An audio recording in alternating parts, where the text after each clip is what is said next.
Did you hear about the artist who got into trouble for sketching in court? He was charged with drawing a conclusion. Laughter aside, this humorous anecdote perfectly encapsulates the essence of our topic today: creative thinking. Now, you might be wondering, what exactly is creative thinking?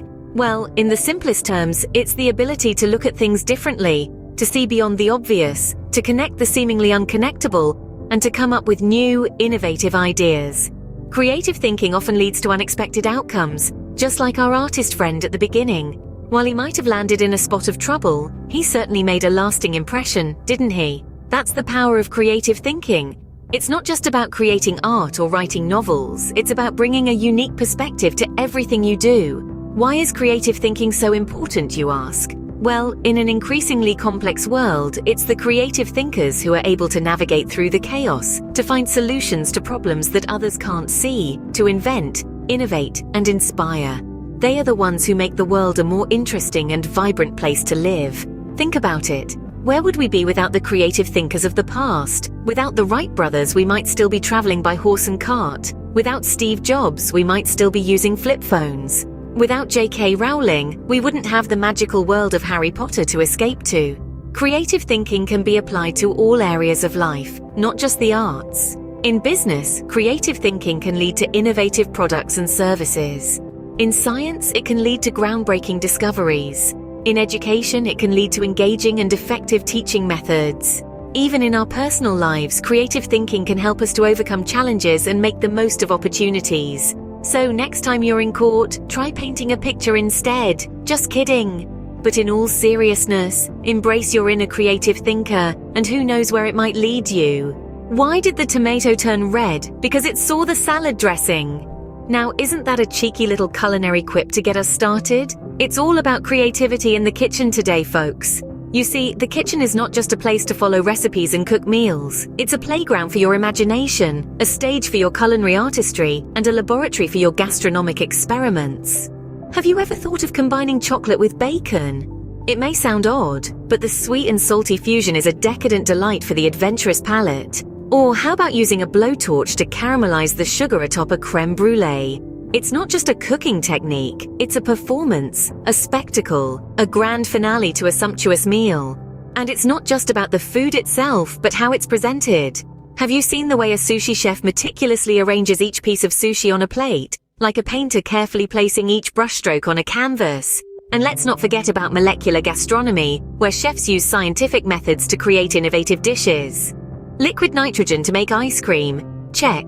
Spherification to turn liquids into caviar-like pearls? Absolutely. The kitchen truly is a place where the ordinary becomes extraordinary, where the familiar can be reinvented and reimagined. But creativity in the kitchen isn't just about gourmet food or fancy techniques. It's also about making the most of what you have, about turning a handful of simple ingredients into something delicious and satisfying. It's about using a leftover roast chicken to make a hearty soup, or transforming stale bread into a rich custardy bread pudding. It's about resourcefulness, improvisation, and thinking outside the box. So next time you're in the kitchen, don't be afraid to try something new. Experiment with flavors, play with presentation, and dare to be different. Remember, the kitchen is your canvas and your ingredients are your paints. Just don't take it too literally and start flinging spaghetti at the walls. Why don't some people trust stairs? They're always up to something. Now that's a joke, of course, but it also illustrates an important point about creativity. Even the most mundane everyday things like stairs or the commute to work can be seen in a new and humorous light if we're open to it. Take the daily grind of commuting, for example. It's easy to see it as nothing more than a tedious chore, a necessary evil to get us from point A to point B. But what if we chose to see it differently? What if instead of a chore, we saw it as an opportunity to let our minds wander, to daydream, to think outside the box? Imagine you're stuck in traffic, surrounded by a sea of identical cars. Instead of letting frustration set in, why not turn it into a game? Try to imagine the stories of the people in the cars around you. What's their destination? What's their life like? This simple exercise can not only make the time pass more quickly, but also spark new ideas and perspectives. Or perhaps you're on a crowded train, swaying with the rhythm of the tracks. Instead of focusing on the discomfort, let your mind drift to the rhythm. Could it be a beat for a song, a pulse for a poem, the rhythm of a story? The key is to approach these everyday situations with curiosity and an open mind, to look at the ordinary and see the extraordinary, to take something as simple as a staircase and see it as something more than just a way to get from one floor to another, but as a source of inspiration, a catalyst for creativity. So, next time you're stuck in traffic, try to think of it as a chance to brainstorm new ideas. Just don't start sketching while you're driving. Opening. How do you make a tissue dance? You put a little boogie in it.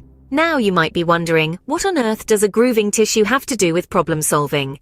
Well, let me explain. This simple joke serves as a metaphor for how we can approach problem solving with creativity and a dash of fun. Imagine the tissue is a problem you're facing. It's static, unchanging, and quite frankly a bit boring. It's just sitting there waiting for a solution. But what if, instead of trying to tackle it in the same old conventional ways, we put a little boogie in it? What if we gave it a wiggle, a shake or a twist, and got it moving in ways we hadn't thought of before? That's the essence of creative problem solving. It's about looking at problems from different angles, adding a touch of originality, and not being afraid to shake things up a bit. It's about breaking free from the rigid structures of traditional problem solving and finding solutions that are not only effective but also innovative and fun. Take, for example, a simple problem like a jar lid that's stuck. The conventional approach would be to keep twisting harder and harder until it opens. But a creative problem solver might run the lid under hot water to expand the metal, making it easier to open, or use a rubber glove to get a better grip, or even use a spoon to gently pry it open. These are all solutions that require a bit of boogie, a bit of creative thinking. So, how can we cultivate this kind of creative problem solving? Well, it starts with challenging our own assumptions. It's about asking what if and not being afraid to try out different ideas, no matter how silly they might seem at first. It's about being open to new experiences and perspectives, and not being afraid to fail, because sometimes it's through our mistakes that we come up with our most creative solutions. Closing. So, next time you have a problem, remember the dancing tissue. You might just need to put a little boogie in your approach. Why don't scientists trust atoms? Because they make up everything. Now that's a joke that not only tickles your funny bone, but also gets the gears in your brain turning, doesn't it?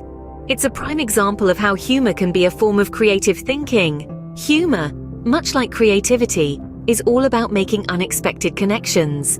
It's about seeing relationships between seemingly unrelated things and finding a way to express that connection in a way that surprises and delights. The best jokes, the ones that have us clutching our sides and gasping for breath, are often the ones that catch us off guard. They challenge our expectations, make us see things from a new perspective. And that, dear listeners, is the essence of creative thinking. Think back to our atom joke.